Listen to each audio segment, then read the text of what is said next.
अगर आप dreaded terrorist भट्टा कराटे, आप ये यासीन इन सबके स्टेटमेंट देखिए, कई सारे टेररिस्टों के स्टेटमेंट है कि हमें बोला था तुम बंदूक उठाओ, पाकिस्तान हमला करेगा, तुम्हें आजादी मिल जाएगी, अलग हो जाएगा। तब हमारा क्या था, आपका हमारा रिश्ता क्या, ला इलाहा इल्लल्लाह, क्या चाहते हैं आजादी।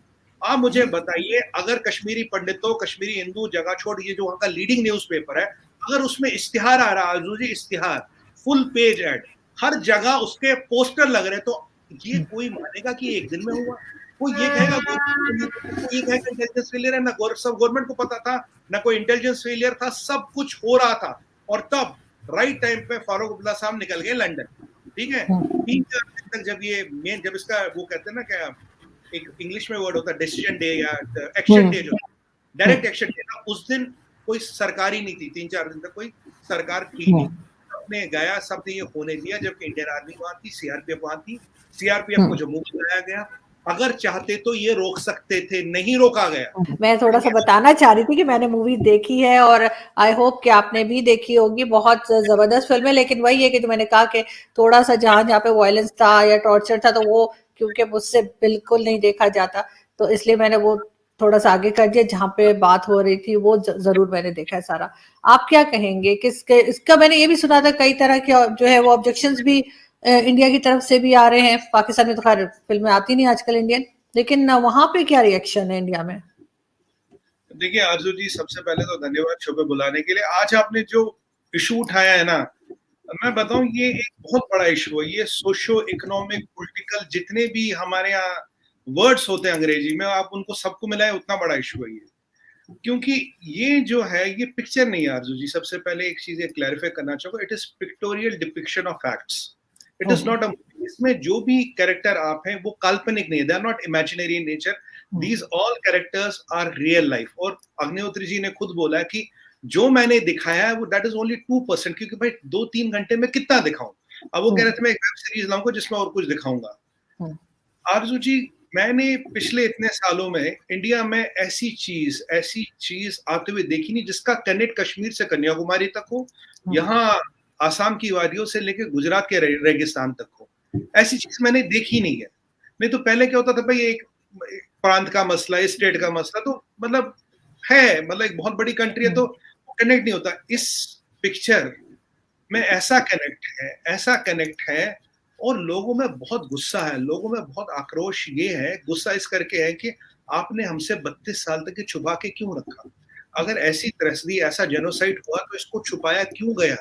क्या पॉलिटिक्स इतनी बड़ी हो गई कि आपने ये छुपा लिया हमसे? क्या इंडिया में ऐसी चीज हुई? ये आप मान लीजिए, कोई अभी हमारा लड़का है, लड़की 30-32 साल का है, कह रहे यार जब से मैं पैदा हुआ हूँ तब से मेरी उम्र 30-32 साल हो गई, मुझे आज तक नहीं पता मेरे देश में ये हुआ और उसको छुपाया गया।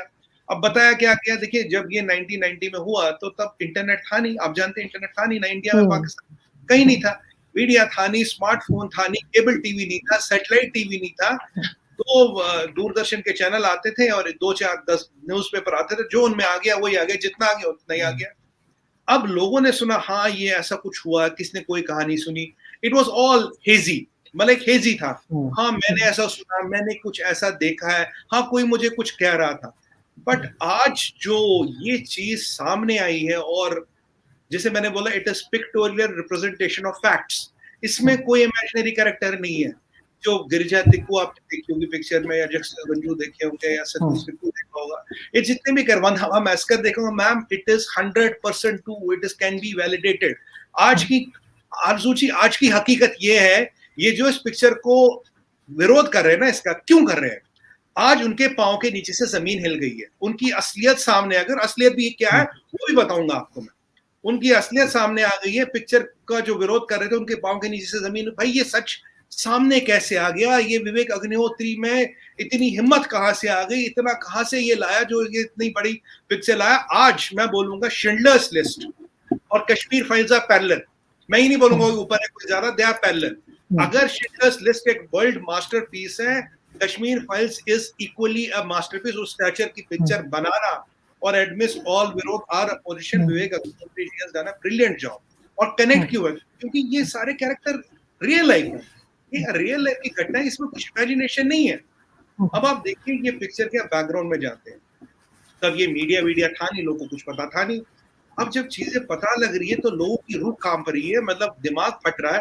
आरजू जी, लोग पिक्चर हॉलों में, हमारी माताएं बहनें रो रही है, रोने की बिलखने की आवाज इतनी आती है कि मतलब आपको ये, कभी आप यहाँ देखो ये रो रहा, कभी ये रो रहा, कोई पीछे रो रहा है, क्योंकि ऐसा किसी ने सोचा नहीं था यार, ऐसा पॉसिबल है। मैं आपको सच बताऊं, लोगों ने सोचा ऐसा पॉसिबल नहीं है, वहां कुछ थोड़ा बहुत हुआ होगा, राइट हुआ होगा, लेफ्ट। अब ये मैं आपको थोड़े के हिस्ट्री में ले जाऊंगा और मैं अब भी बोलूंगा, जो मैं बात बोलने जा रहा हूँ ना आजू जी, बहुत से लोग को शायद थोड़ी ना लगे, मैं अब भी एक चीज बोलूंगा, जो अनुपम खेर साहब है और जो विवेक अग्निहोत्री जी है, they have been charitable with their words. Gentleman आदमी थोड़ा एक चैरिटेबल, एक स्टेप पे रोक दिया उसने पिक्चर को और बोला इसके आगे की कहानी आप समझो। देखिए आप समझिए 1990 में क्या हुआ था उस दौरान यूएसएसआर टूटा था। यूएसएसआर में से कुछ 2-4 इस्लामिक रिपब्लिक्स बने थे, कजाकिस्तान, अजरबैजान वगैरह। अब कश्मीर में ये प्रॉब्लम 87 से चल रही थी आरजू जी।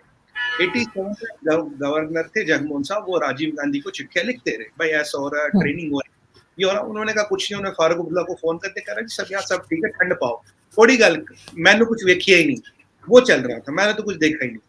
ये सब चलता रहा। और एक बात बहुत इंपॉर्टेंट है कहने की, ये एक दिन की कहानी नहीं है कि हाँ भाई 19 जनवरी को हो गया, 5 लाख लोग आगे रात रात, ये कहानी चल रही थी, कल रही थी, ये सिस्टमैटिकली प्रेशर बन रहा था। जब रशिया का ब्रेकअप हुआ, होता क्या, तब लोगों को लगा वहां पे कि भाई अगर हम, अब आपने ये देखा जेनोसाइड, आपने ये देखा इतनी क्लिंजिंग क्यों हुई।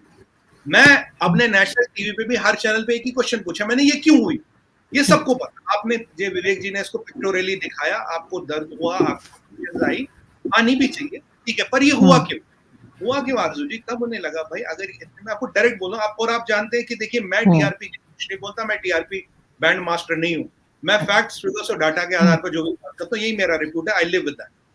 देखिए तब क्यों, जब ये रशियन रिपब्लिकन ब्रेक हुए तो तब लगा यार अगर यहाँ से टोटल हिंदू को बाहर निकाला जाए, इसको 100% मुस्लिम स्टेट बनाया जाए और इसको अलग किया जाए। एक थियोक्रेटिक कॉन्सेप्ट है, आप जानते हो, गजवा हिंद, तो ये काफी मुल्ला मौलाना इनके दिमागों में बहुत टाइम से चल रहा था। आप जानते हैं कि जो रिलीजियस टेररिज्म है उनमें इनका बहुत बड़ा इन्फ्लुएंस होता है, यही लोग चलाते, गीलानी जैसे लोग चलाते हैं। इन्होंने बोला है गजवा हिंद हिंदुस्तान में शुरू करने का सुनहरा मौका है, कश्मीर को एक इस्लामिक रिपब्लिक ऑफ कश्मीर बना के अलग कर दो। अगर आप ड्रेडेड टेररिस्ट भट्टा कराटे, आप ये यासिन, इन सबके स्टेटमेंट देखिए, कई सारे टेररिस्टों के स्टेटमेंट है कि हमें बोला था तुम बंदूक उठाओ, पाकिस्तान हमला करेगा, तुम्हें आजादी मिल जाएगी, अलग हो जाएगा। तब हमारा क्या था, आपका हमारा रिश्ता क्या, ला इलाहा इल्लल्लाह, क्या चाहते हैं, आजादी। आप मुझे बताइए, अगर कश्मीरी पंडितों, कश्मीरी हिंदू जगह छोड़, ये जो वहां का लीडिंग न्यूज़पेपर है, अगर उसमें इश्तिहार आ रहा है जी, इश्तिहार, फुल पेज एड, हर जगह उसके पोस्टर लग रहे, तो ये कोई मानेगा कि एक दिन में हुआ? वो ये कहेगा इंटेलिजेंस फेलियर है, ना सब गवर्नमेंट को पता था, ना कोई इंटेलिजेंस फेलियर था, सब कुछ हो रहा था। और तब राइट टाइम पे फारूक अब्दुल्ला साहब निकल गए लंदन, ठीक है। 3-4 दिन तक जब ये मेन, जब इसका वो कहते हैं ना, क्या एक इंग्लिश में वर्ड होता है डिसीजन डे या एक्शन डे, जो डायरेक्ट एक्शन डे था, उस दिन कोई सरकार ही नहीं थी, 3-4 दिन तक कोई सरकार थी नहीं। ने गया, सबने ये होने दिया, जबकि इंडियन आर्मी वहां थी, सीआरपीएफ वहां थी, सीआरपीएफ को जम्मू में लाया गया। अगर चाहते तो ये रोक सकते थे, नहीं रोका गया, आपको क्लियरली बोलता हूँ, नहीं रोका गया। आइडिया था गजवा हिंद, और इसमें सब मैं आरजू जी, मुझे कोई शक नहीं बोलने में, इसमें स्टेट गवर्नमेंट इन्वॉल्व था और इसमें कुछ जो सेंट्रल गवर्नमेंट थे वो भी इन्वॉल्व था। एक बहुत बड़ी साजिश है आरजू जी, 5 लाख लोगों को उनके घर से निकालना कोई बच्चों का खेल नहीं है रात रात में। दूसरी बात मैं बताऊं, अब ये जो मस्जिदों से नारे लगे, अल्लाह अकबर, ये सब लगे, ठीक है जी, इतने जोर से नारे लगे, भाई तुम घर छोड़ो, ये करो, तुम्हारी, आपने पिक्चर में देखे, खैर मुझे रिपीट करने की जरूरत है, अपनी औरतें छोड़ो, ये करो, वो करो। विडंबना आपको पता क्या, जो लाखों लोग सड़क पे आए आरजू जी, लाखों लोग पाकिस्तान ने तो नहीं भेजे ना, हजारों लोग भी पाकिस्तान ने नहीं भेजे, हाँ 10-20-50 लोग होंगे टेररिस्ट पाकिस्तान के, लाखों लोग कौन थे, वो लोकल थे। लाखों लोग जो सड़क पे, जो मस्जिद से चिल्ला रहा था वो कौन है, लोकल था। और इसमें सबसे बड़ी दिल तोड़ने वाली बात क्या, दिल तोड़ने वाली बात ये है, जो मैं नारे दे रहा था, जो कलाशनिकोव लेके घूम रहा था, उससे पूछ भाई तेरे परदादा का नाम क्या है, परदादा उसका पंडित है, ये आपके उमर अब्दुल्ला साहब है, ये भी बड़े वो बनते हैं जी, बहुत बड़े लीडर है, इनके परदादा कौन, कश्मीरी पंडित। शेख मोहम्मद अब्दुल्ला का फादर कौन है, ये कश्मीरी पंडित, ही कन्वर्टेड टू इस्लाम। जब तुम्हारे रूट सेम थे, जब तुम्हारे ये थी, क्या ऐसा जुनून बढ़ गया, क्या ऐसी फितरत बढ़ गई दिमाग में कि मेरे, देखिए जो कन्वर्ट नहीं हुआ हिंदू या पंडित रहा, जो कन्वर्ट हुआ मुसलमान रहा, ठीक है, आप कन्वर्ट कोई बात नहीं। पर आप ऐसा क्या जुनून भरा कि मैं उसको मारूं, मैं उसकी बेटी का रेप करूं, मैं उसको उठाऊं? आप बताइए, गिरजा टिक्कू का पहले आप गैंग रेप करते, फिर उसको यार लकड़ी की मशीन पे चीर देते। क्या इंसानियत है? तालिबानी तो आ जाए ना। मुझे नहीं लगता तालिबानियों का भी कोई ऐसा किस्सा आपको सुनने को मिलेगा, नहीं मिलेगा तालिबानियों का कभी। ऐसा दुनिया भर में बदनाम है तालिबान, ऐसा किस्सा नहीं है। मैं तो आईसिस वालों ने इनसे सीखा ब्रूटलिटी क्या होती है, आईसिस ने इनसे सीखा ब्रूटलिटी क्या होती है। और ये कौन है जिसके साथ उठे हो, जिसके साथ बैठे हो? आपका कोलीग, आपका पड़ोसी, आप जिसके साथ क्रिकेट खेलते हो, आप इसका कोलीग, आपका पड़ोसी, आपका दोस्त, आपका जो आपको रोज बस में मिलता है, जो आपके साथ उठा बैठा, वो खाइए। ये क्या क्या आदमी की फितरत बदल गई थी क्या, और किसको छुपाया गया? गुस्सा आरजू जी देश में इस बात का है कि तुमने हमसे 32 साल तक क्यों छुपाया? अब छुपाया क्यों?